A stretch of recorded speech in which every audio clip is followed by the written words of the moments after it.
Welcome back to episode 7 of our 17-part podcast series. I'm so glad you've joined us again as we continue our journey through the profound spiritual teachings of Guru Gobind Singh Ji.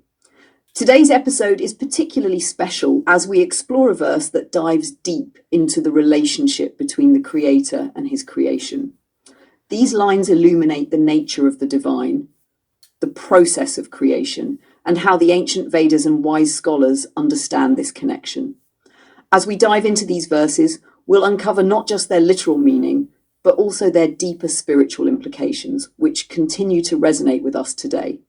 So let's get started and see what wisdom these verses have to offer. When the Creator projected himself, the verse begins with an incredibly powerful statement. It speaks to the moment when the divine, in his infinite wisdom and power, chose to project himself into the universe. Imagine that, the Creator in his essence deciding to manifest his power into existence. It's like the spark that ignites a great fire, the moment when everything that is was made to be. This line is a reminder that creation is not random. It's a deliberate, conscious act of the divine. The Creator didn't just create the universe, he projected himself into it, infusing every corner of it with his energy. In essence, all of creation is a reflection of the divine will. This truth invites us to see ourselves as not separate from the divine, but a part of his grand design. His creation manifested itself in innumerable forms, and so, from that spark of creation, the divine essence took on countless forms. The verse tells us that the Creator's will unfolded in innumerable ways.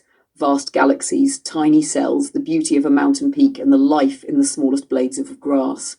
Everything that we see, from the mighty elephant to the humble ant, is part of this grand cosmic manifestation. This line invites us to reflect on the sheer diversity of creation. The universe is filled with an infinite variety of life, each being, each object, a unique expression of the Creator's energy. But it's not just about diversity in form, it's about the interconnectedness of all these forms. Each one, no matter how different, is a reflection of the same divine source. Creation, however, is not static.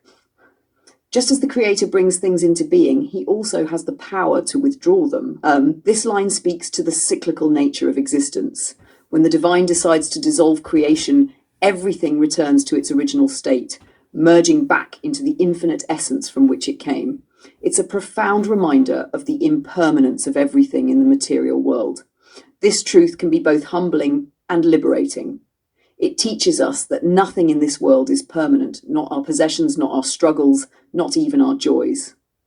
Everything is part of a greater cycle, and the divine is both the origin and the end of that cycle. By embracing this, we can learn to let go and trust in the wisdom of the Creator's design. Line 4, all the physical forms are merged in him. Here, the verse makes a beautiful, profound point. Everything physical, every form we see and experience ultimately returns to the divine.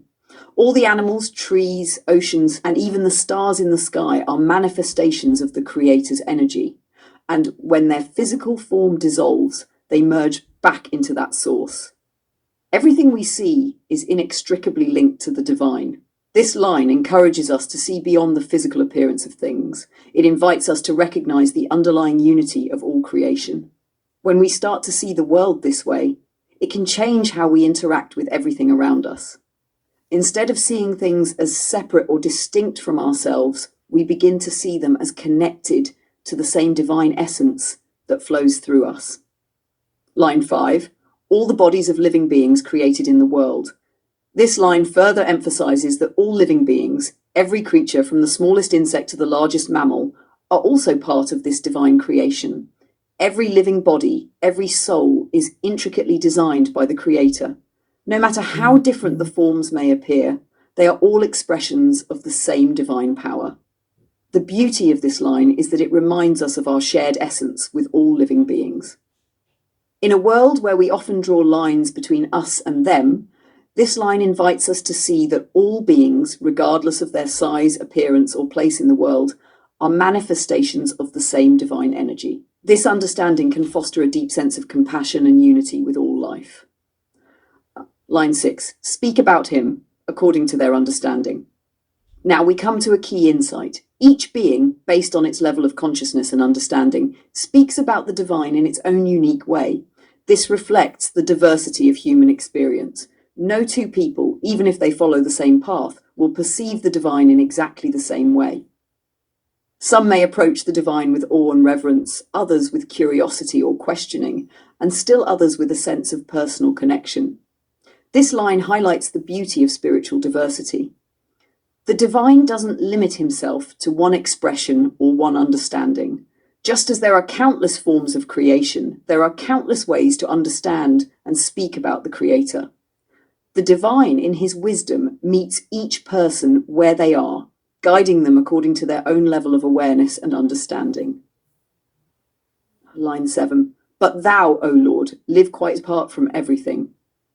Despite all the forms and perceptions of the divine, the verse makes a profound point. The Creator lives beyond all of it. The Lord exists apart from creation, transcending all of the forms and concepts that we may attribute to him. He is not confined by our perceptions, and he cannot be fully contained within any one form or understanding. This line challenges us to move beyond our limited perceptions of the divine. It's easy to anthropomorphize the Creator or to try to define him in human terms, but this verse reminds us that the divine is beyond all of that. The Creator is transcendental, existing beyond the boundaries of our understanding, and yet ever present in all things. Line 8. This fact is known to the Vedas and the learned. This verse concludes by affirming that the truth of the divine's transcendence is known to the Vedas and the wise scholars. The Vedas, the ancient sacred texts, speak of the divine as both immanent and transcendent. This truth is not just a personal understanding, but a profound spiritual truth recognized by sages and enlightened beings throughout history. This line invites us to look to the wisdom of the ages, to the Vedas, the scriptures, and the teachings of wise beings who have walked the path of spiritual truth before us.